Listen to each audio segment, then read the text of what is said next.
Hello guys, welcome back. Today I'm doing a video to Hurt Rapture. It's a song of mine that I really like. This isn't the first time listen. I've listened to this song many times over the years. I think Hurt's a pretty good band, like Rapture, Falls Apart, excellent songs. And today I just wanted to talk about Rapture because, I want to and we're going to do that. So let's get into this. This will be fun. But before we do, I want to do two definitions of the word rapture. And it's on the screen here so we all can see it. The rapture is a eschatological, eschatological theological position held by some Christians, particularly within branches of American evangelism, consisting of an end-time event when all Christian believers who are alive, along with resurrected believers, would rise in the clouds to meet the Lord in the air. Also, rapture, an expression or manifestation of ecstasy or passion, a state or experience of being carried away by overwhelming emotion, a mystical experience in which the spirit is exalted to knowledge of divine things. Now, why did I read those? Because that will be very important in talking about this song, okay? You following me so far? We're good? Okay, let's go.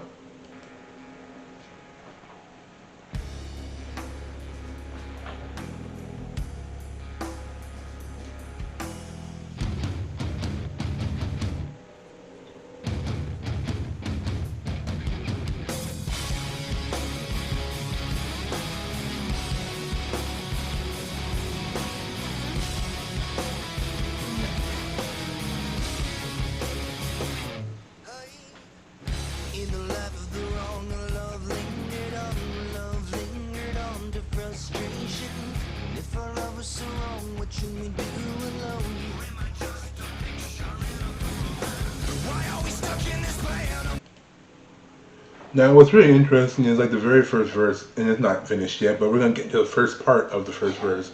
When he talks about in the life of the wrong, love lingered on, and love lingered on to frustration. But if our love is so wrong, you know, and I think that really, because this song, especially the verses, are basically telling a tale, but from the perspective of, well, obviously, of the person singing the song, but from the perspective of someone who, of like a relationship that's basically failing. This is a failing relationship throughout the course of this song. But these are two people who I think are very so codependent and unhealthy that they still cling to each other because they're also dysfunctional and don't understand healthy expressions of love. And they've been together to the point where their feelings have turned into frustration, but they're not sure, but they're also afraid of being alone. So they're kind of stuck, not knowing what to do. But let's keep going.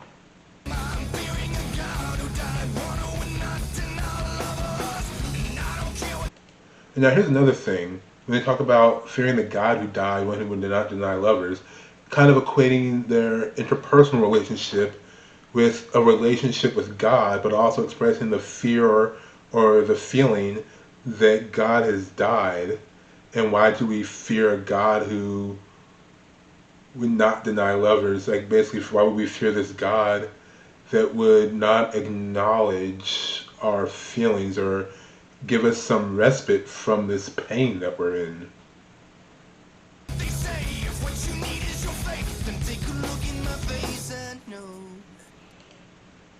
Okay, and I know I'm stopping a lot, but there's a lot to cover here.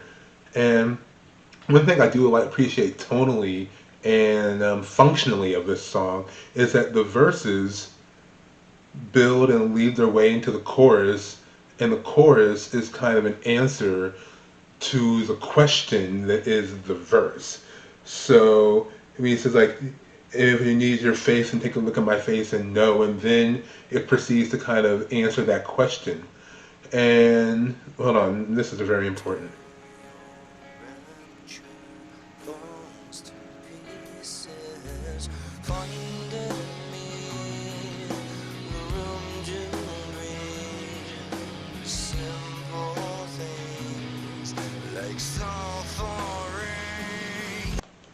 What's very interesting is that when he says, "Until your rapture falls to pieces," which goes back to why I read the definitions of rapture to begin with, because you can look at when he mentions rapture in two different ways. You can look at it in the theological sense of the rapture as when the Christians and the resurrected go up to meet God, being brought to a spiritually elevated place, or rapture as in the rapture you feel from emotional ecstasy and passion. Which again ties back into the mention of God and faith in the first verse, and equating the love for God and faith to the interpersonal relationship, and also how that sort of is like a force that's causing the rift in the relationship itself, whereas the person that he's speaking to, the other person in the relationship, is kind of torn between the relationship with God and the relationship they have, and that's partially what's causing the turmoil, but also who they are as people is causing things to break down. So when he says until your rapture falls to pieces, one could be like until our emotions, until our love completely falls apart and dissipates, until there's nothing left of us to give to each other, or also until your perceived moment of going to meet your maker, of ascending to see God, until that all falls apart and that plan fails. You can find in me, like, suffering, pain, hurt, that all we breed right now is hurt between each other, but yet we're kind of too weak to leave, or too stupid to leave, or too blind to leave, however you want to see it. So rapture kind of can take on a double meaning here if you really think about it. Life has gone this way. Life is gone this way. And even still in this video, the idea of it when he flies up on his paper wings, but then ultimately falls down, is a is a good visual representation of your rapture. Like he's thinking he's being raptured, going up into the sky, only to be let down and be cast back down to earth. Like when your heightened sense and your idea of, but kind of like also you can think of it like the idea of love has completely fallen apart, and you're faced with a harsh reality. Still in the life of the wrong, we all moved along. Another life evolved in gestation. So we made our way with the mistake we made. She was just a picture from a photograph. And here's another thing. Now this verse also talks about how they're basically how the progression of this completely just dysfunctional relationship. But now, as you said, they basically brought a baby into this equation on accident. It was a mistake. They did not intend to have a child, but it is what it is. And one could argue that this child is also the result of either a planned abortion that she didn't get, or a failed abortion, just based off the context of the song when I've listened to it before. But either way, they're going to keep trying to trudge along and trying to make things work when they should have left each other by the end of the first verse, but they didn't. And then this is when things take a very drastic turn. She walked in the baby's room, knowing what she would do. Leaves me in absolute horror. She put her hands on its lips and gave it one last kiss. And sang some tune that went until. Now, what's really cool is like, how can I put it? Thematically and auditorily, when you listen to it, you can hear the raspier, darker voice in the background of his voice, kind of like mirroring what he's saying, which is like underpinning the more the sinister nature of where this verse is going. Essentially, understanding that one could surmise that she kind of snapped, and she has lost her mind, and she basically feels like there's something wrong with the baby. It could also be a reference to like postpartum depression, in a sense, that and that she feels like she has to get rid of the baby. That's the nicest way I can say that. This is on YouTube after all. And she feels like she's doing the merciful, loving thing by unaliving it.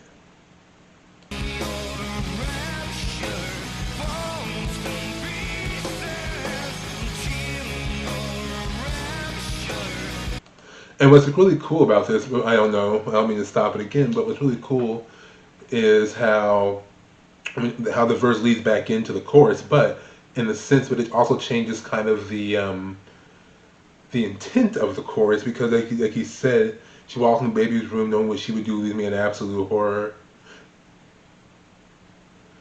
But then again, it's also kind of like he kind of knows what she's about to do and is either unwilling to or unable to stop her. You know, and it kind of leave that up to your own imagination. They don't really ever say which one it is, but you decide for yourself. But when she put her hands on his lips and gave it one last kiss and sang some tune that went, and that tune is the chorus until your rapture falls to pieces. I just think that's thematically pretty interesting because then it kind of flips the meaning of what it means. Although I mean, rapture still means the same thing, but the context of it has kind of changed.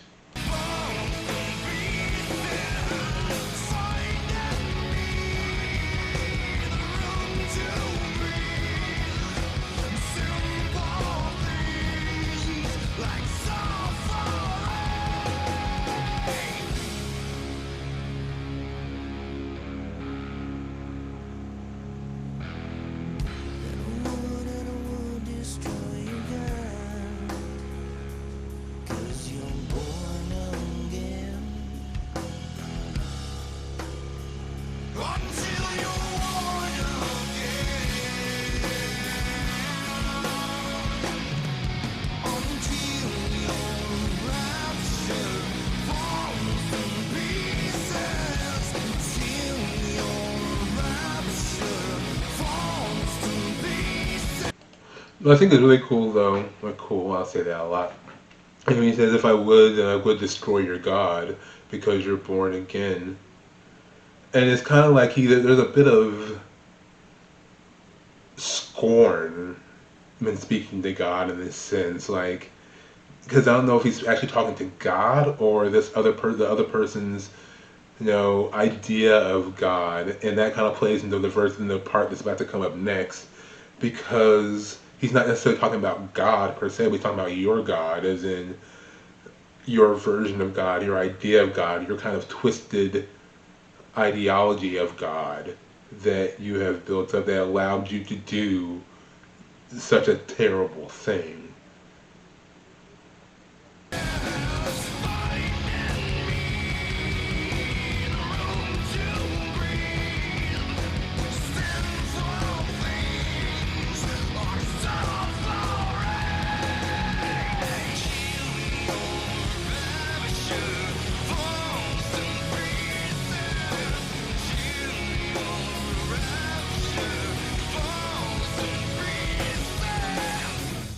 This must be.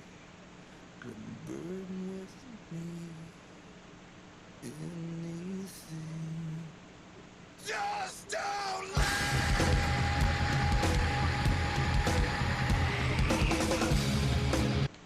And see, this is the thing. Throughout this entire song, he's been speaking of nothing but heartache, torment, pain, being disillusioned, fallen love, broken hearts, misery, strife. But then what does he say at the end of that? Again, anything, just don't leave. They still don't want to leave each other, even though they're toxic for each other, even though this whole situation is toxic. And it's probably left both people broken and empty. He still wants to stay, and that is the messed up. That's the fucked up part about all this, is that it's like they still don't want to leave each other, even though they probably should. Everything's been broken, but then again, maybe they're so broken too, they don't feel like they can go anywhere else. It's interesting.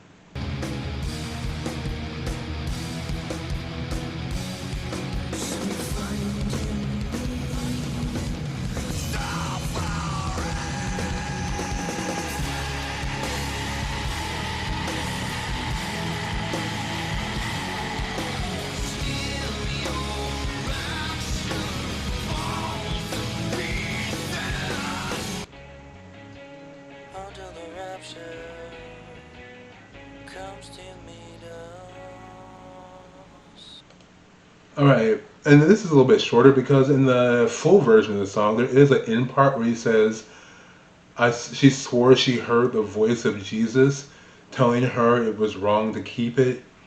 And he kind of repeats that, but then he says, and one more thing, it looked like me back when it breathed, rest in peace, until the rapture comes to meet us.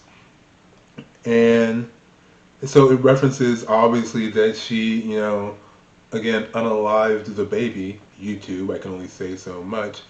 And the reference that it was that, like, he saw his reflection in the self, so he feels like probably like a part of himself died. And, you know, and it just like it's just sadness because he feels like part of himself died, and now all they're left with is each other and this bitterness and this sadness until the rapture comes to meet him, until you're called back to heaven, until God calls you back home as well, so to speak. And maybe one could say that she also was trying to send the baby to God in a sense. If I kill it, then it gets to go to heaven, and it's like rapturing the baby early, so to speak. I don't know. There are a lot of ways you can take it, and that's why I think this is a really good song, because there's a lot of ways you can interpret what the word, what the meaning of it is in some sense. I mean, some things are kind of concrete, but then certain things are left up to your own imagination, and they don't always give you the full answer. But anyway, let me know what you think. Do you agree? Do you disagree? Do you like the song? Are you a big fan of her? Is this one of your favorite songs by them? Is there another song that you like more? Let me know. Also, if you want to see me do discuss Falls Apart, let me know in the comments also, and I'll be glad to talk about Falls Apart. Yeah, and subscribe if you haven't subscribed yet. Give us a thumbs up. It helps me out. And until next time, I'll talk to you later, alright? Peace.